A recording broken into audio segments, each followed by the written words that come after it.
గారు దీని కంటిన్యూషన్గా మళ్ళా ఇవాళ అక్కడ రాహుల్ గాంధీ ప్రధాని ఇంటి ముందుకు వెళ్ళటం, అలాగే పార్లమెంటు సరే అలాగే స్తంభించిపోతుంది నిన్న ఇవాళ.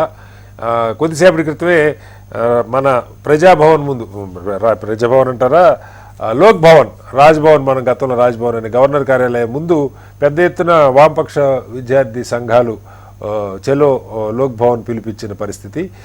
వాస్తవంగా సోనం వాంగ్చుక్తో కానీ లేకపోతే ఈ సిజేపీ కాక్రోచ్ జనతా పార్టీ కానీ వీళ్ళ వెనక పెద్ద కాంగ్రెస్ ఉందని అనుకోలేము. ఎందుకంటే కాంగ్రెస్ నాయకులు ఎవరు అక్కడికి వెళ్ళి ఆయనకి మద్దతు కూడా తెలపలా. విద్యార్థులు వాళ్ళంతటి వాళ్ళే ఈ పరీక్ష, సీజే గారి వ్యాఖ్యలు, ఆ తర్వాత ఈ పరీక్ష లీకు మొత్తం కలిసి వచ్చి ఒక ఉద్యమంగా అది రూపుదిద్దుకుంటా ఉంది. సరే, దానికి మద్దతు తెలిపేవాళ్ళు తెలుపుతూ ఉన్నారు, దాని మీద విమర్శలు చేసేవాళ్ళు. ఇప్పుడే కొద్దిసేపటి క్రితమే కేజ్రీవాల్ గారు ఒక విచిత్రమైన విమర్శ చేశారు. రాహుల్ గాంధీ దీన్ని నీరుగార్చడానికి బీజేపీతో టై అయిపోయాడని చెప్పి ఆయన ఒక విమర్శ చేశారు. అంటే సరే, విమర్శలు ఎలా ఉండండి, రాజకీయం ఉంటుంది. కానీ ఇంత పెద్ద గొడవ జరుగుతున్నప్పుడు మోరల్ రెస్పాన్సిబిలిటీ అని మనం వింటాం సార్ చాలా దశాబ్దాలుగా. ఏదో ఒకసారి అంటే ఓకే, పెద్ద తోలుమందం అయిపోయాం, మనం కాదని అనలేము. కానీ ఇంత గొడవ జరుగుతూ 2 సార్లు ఒకే పరీక్ష, 2 సార్లు ఒకే కేంద్ర విద్యామంత్రి ఆధ్వర్యంలో లీక్ అయితే కూడా రాజీనామా ఆయన చేయట్లేదు, ప్రభుత్వం రాజీనామా చేయమని కోరట్లేదు, కనీసం ప్రధాని స్పందించట్లేదు. నిన్న 150 మంది తల్ల పగిలితే తప్ప ప్రధాని నోట్లోంచి ఒక మాట కనీసం విద్యార్థులు రెచ్చగొట్టదన్న మాట రాట్లా. ఎలా అర్థం చేసుకోవాలి? కటారి గారు, మీకు మిగతా పెద్దలందరికీ నమస్కారం అండి. చెప్పండి సార్. కటారి గారు, ప్రజాస్వామ్య దేశంలో ప్రభుత్వం అనేటువంటిది ప్రజలకు బాధ్యత వహించేటువంటి ఒక బాధ్యతాయుతమైన ప్రభుత్వంగా ఉండాలి. ఇక్కడ నేను రాజకీయ పార్టీని విమర్శించడం కాదు, జనరల్ గా ప్రజాస్వామ్యంలో ఉండాల్సినటువంటి విలువల గురించి చెప్తున్నాను. అది నరేంద్ర మోడీ ప్రభుత్వం కావచ్చు, లేదా ఏ ప్రభుత్వమైనా కావచ్చు.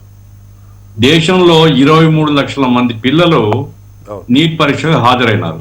నీట్ పరీక్ష బలవంతంగా కేంద్రం లాక్కున్నది, లేకుంటే ఎంసెట్లు ఎక్కడెక్కడ ఏ రాష్ట్రంలో జరిపేది. అట్లా కాదు, మేము ఆల్ ఇండియా ఒకే దేశం, ఒకే టెస్ట్, ఒకే పరీక్ష, ఆ రకంగా లాక్కున్నారు. రాష్ట్రాల యొక్క అధికారం లాక్కున్నారు. ఓకే, చేసేదన్నా సక్రమంగా చేయాలన్నా. ఇప్పుడు ఇటువంటి డిబేటు సుమారుగా అంటే లీక్ అయినటువంటి ఒక వారం 10 రోజుల ముందట, 10 రోజుల తర్వాత అండి, ఒక డిబేట్ లో ఒక టీవీ ఛానల్ వాళ్ళు డిబేట్ పెడితే అందులో నేను కూడా పార్టిసిపేట్ చేశాను. ప్రవీణ్ ప్రకాష్, మన ఎక్స్ ఎడ్యుకేషన్ సెక్రటరీ ఆంధ్రప్రదేశ్, ఆయన సరే రిజైన్ చేసి ఇప్పుడు ఇంటి దగ్గర ఆయన పార్టిసిపేట్ చేశాడు. ఆయన చెప్పాడు, చైనాలో ఇటువంటి పరీక్ష దేశవ్యాప్తంగా జరిగేది, 125 లక్షల మంది రాస్తారు. ఆ పరీక్షకు కేంద్రము, కౌంటీస్, రాష్ట్రాల్లో ఉండేటువంటి మొత్తం యంత్రాంగం అంతా కూడా షేర్ చేసుకొని నెల రోజుల ముందు ప్రిపేర్ చేస్తారు. ఇంతవరకు చరిత్రలో ఒక్క చోట కూడా లీకేజ్ అయినటువంటి ఉదాహరణ లేదు అనేది ఆయన చెప్పాడు. ఆయన కమ్యూనిస్ట్ కాదు కదా, ఐఏఎస్ ఆఫీసర్. అంటే నేను ఇక్కడ ఏం చెప్తున్నానంటే 23 లక్షల మంది చాలా పెద్ద సంఖ్య మనకు. 120 లక్షల మంది రాసేటువంటి పరీక్షలు కూడా ఉదాహరణలు ఉన్నాయి. ఎందుకు జాగ్రత్తలు తీసుకోలేకపోతున్నారు? అది ధర్మేంద్ర ప్రధాన్ గారు చాలా క్యాజువల్ గా నిర్వహిస్తున్నాడు దాన్ని. ఆయన ఎన్టీఏకి అప్పచెప్పిన మేమంటాడు.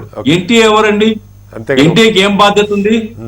కాబట్టి పూర్తి బాధ్యత కేంద్రాంది. కేంద్రం పరీక్ష పెడుతుంది, ఎన్టీఏ కాదు. ఎన్టీఏ వాళ్ళు పెట్టుకునే organisation. It is the responsibility of the centre. మీరు రాష్ట్రాల నుంచి లాక్కొని మీరు పరీక్ష జరుపుతున్నప్పుడు ఆ పరీక్ష ఎంత జాగ్రత్తగా నిర్వహించాలా, ఎంత సజావుగా నిర్వహించాలా. 23 లక్షల మంది పిల్లలు 6 నెలలుగా నిద్ర ఆరాలు మాని దానికి ప్రిపేర్ అవుతారు. గఫూర్ గారు మీరు అన్నట్టు ఒకసారి కూడా లీక్ కాకూడదు. ఒకసారి లీక్ అయింది 2024లో. ఆ తర్వాత ఏం మార్పులు చేశారో ఇప్పటిదాకా మనకు తెలియదు. 10 మందిని అరెస్ట్ చేస్తారు, తర్వాత ఏమవుతుందో తెలియదు. మొన్న అయితే మొత్తం పరీక్ష రద్దు చేయాల్సి వచ్చింది.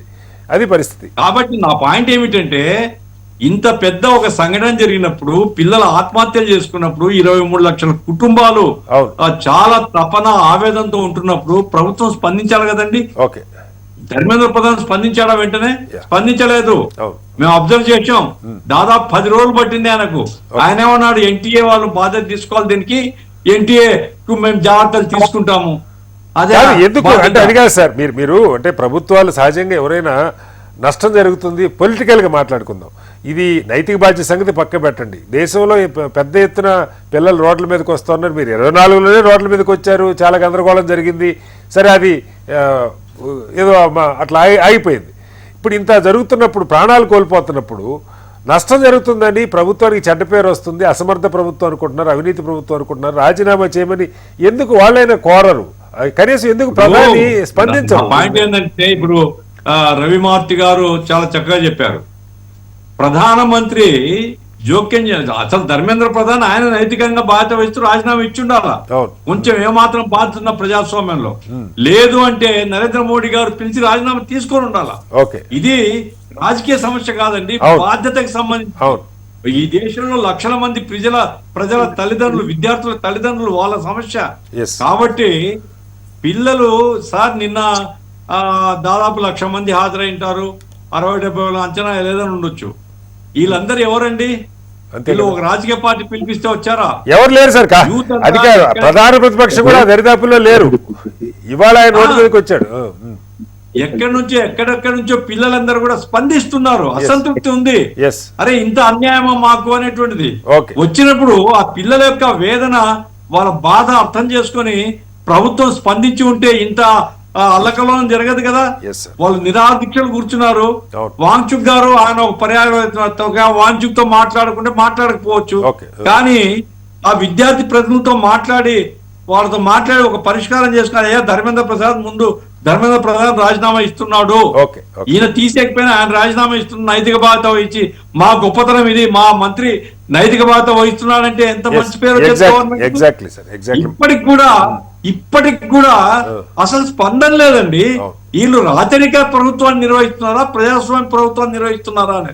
అందుకోసమే నేను చెప్పదలుచుకునే ఏంటంటే, ఇక్కడ రాజకీయాలకు తావు లేకుండా ఒక రాజకీయ పార్టీగా, ఒక ప్రభుత్వంగా ప్రజల పట్ల బాధ్యత వహించి మీకై మీరు చర్యలు సరిదిద్దుకోండి. ధర్మేంద్ర ప్రధాన్ తప్పించండి ముందు.